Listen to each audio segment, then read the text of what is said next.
So does this happen with you that your friends and family keep telling you that you have a very nice voice and you should probably think about doing voiceovers professionally, and you probably knew that you have a good voice but you don't know exactly how to become a voiceover artist? Now the reason why I've decided to make this video is because I got featured by LinkedIn in 2019. A lot of people know about it. There's a little thank you note that I received from LinkedIn. Ever since that happened, a lot of aspiring voiceover artists send me voice samples, and a lot of people have this question about how to become a full-time voiceover artist. So here is the video for you, and I'm going to break it down exactly step by step. So let's go.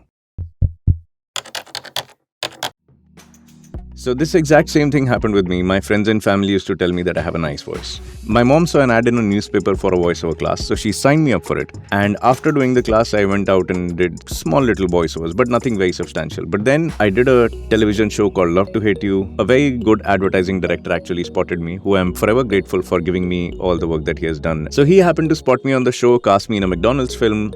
The film never made it, but I ended up doing voiceovers for the entire 7 commercials. And this director actually told me, just quit everything, just focus on voiceovers and you'll make it. So I quit acting, I quit photography, and I just focused on voiceovers full time. And that's how my voiceover career started. So I'll just break it down for you in 8-9 simple steps about how to become a voiceover artist. This is what I did. Step 1, train as much as you can. It's not necessary that you learn everything in one 2-day voiceover workshop or a 10-day voiceover class. It's not necessary that you learn everything in one voiceover class. Maybe take voiceover classes from 2-3 different teachers. Every voiceover artist has his or her own different skill set. They are good at certain things. They might not be as good at other things. So it's nice if you can take multiple classes. It'll give you an insight about what are the different styles of different voiceover artists and probably give you some more perspective. Train as much as you can. It's not necessary that you have to just take one voiceover class. Now that you have spent a bunch of money, you are fit to hit the market and start sending samples and start looking for work. I don't think so. I think you should first work on becoming confident.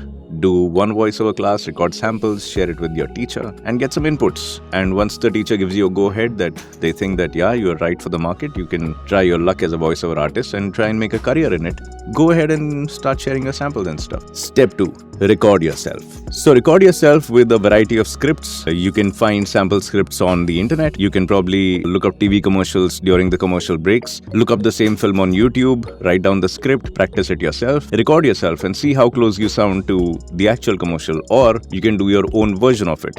Once you're happy with the samples you've recorded, share it with your teacher, get some opinions. It doesn't matter you're recording on a phone or on a computer, but if you're recording yourself on a phone or a PC even, just by the way you're saying things, you will come to know whether you're speaking it right or is there any room for improvement. So just recording yourself on any medium, do it on a mic, do it on a PC, do it off your phone. And once you are good enough in just delivering scripts, that's the time I think you should go into a studio and record some professional quality samples. Go into a proper studio and try and record professional quality samples and have a sound engineer process them so that they're suitable for different styles, different types of scripts. Try and cram as much as you can into your showreel in terms of variety. Don't make a too long showreel. I mean, my own showreel is 20 minutes. It's a bit ridiculous. Keep very many different styles. Keep one absolutely flat, very classy, simple kind of voiceover. And then do something really exciting and put these back to back. Probably a director will be able to spot that he can get a performance out of you. So that's step 3. Record yourself in a proper studio with a good sound engineer. Step 4, send out your samples. So you can find audio producers, advertising agencies, ad production houses, independent directors. Send out your samples and hope for the best. I believe it's a numbers game. Probably send out your showreel not to one person, but maybe 100, maybe 1,000, or maybe 10,000. Send it out to as many people as you can. You don't know who might like it and who might hire you. Secondly, be patient. Don't think that you will send your showreel today and tomorrow itself you'll be hired. A VO career honestly is built over years, not weeks or months. So be patient, take time, and hopefully somebody will cast you for one project. And if they happen to like you, then they'll cast you in another. Just keep adding those work links to your showreel and hope for the best. If you're going to do a good job, then most probably people will come to know about you. Because honestly, the only way this works is word of mouth. People work with you, they like the experience, they tell other people to work with you. That's the only thing that has worked for me. Step 5, make a website. Make a website, put your samples up there, put your prior work experience up there. Next time somebody asks you for a resume, lead them to your website, let them know more about you. And your website again is a reflection of your personality, so make sure you make it well and probably pay for it and make a nice one so people can know more about you and see the kind of work you put out. Step 6, keep updating your showreels. Don't make a showreel showreel once and never updated for like 2 years, 3 years. I myself have updated my showreel this year after 4 years. After 4 years or so, and it's like you become complacent when you have a lot of work and you think you don't need to update your showreel. But trust me, keep updating your showreel. Nobody wants to see a showreel with a 10-year-old film. They think probably you used to work back then and are out of work now. So just keep updating your showreels. Out of sight is out of mind. Step 7.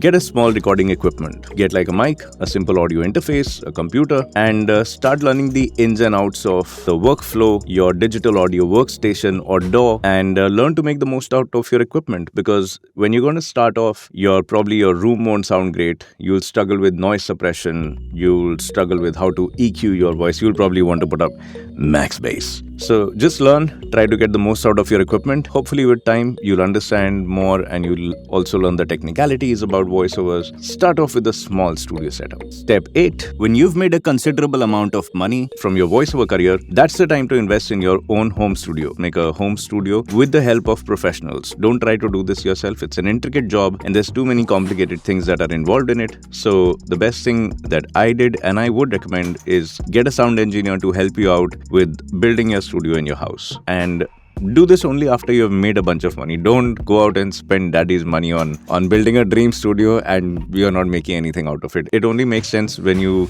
earn 10x and invest 1x. That's how I do it and I would recommend to do it this way. Step 9.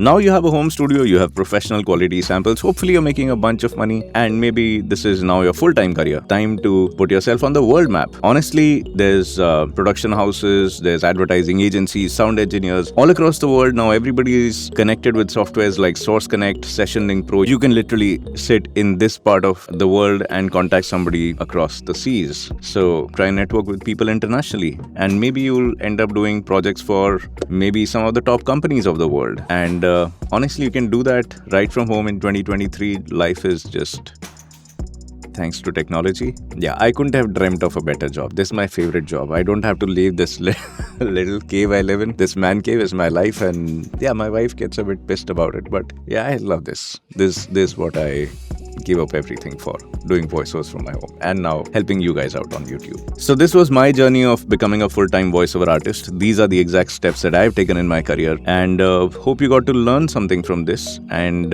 wish you all the best with your voiceover career. If you have any questions, make sure to drop it in the comments. I'll make sure we have the answers to those and drop in ideas for what you want to see in my next video. And apart from that, if you like the video, it will be pushed out by YouTube to other people. Probably some more people can get it in their recommendations. So make sure you like the video and if you have not subscribed yet to the channel, please subscribe and I'll see you in the next one very soon.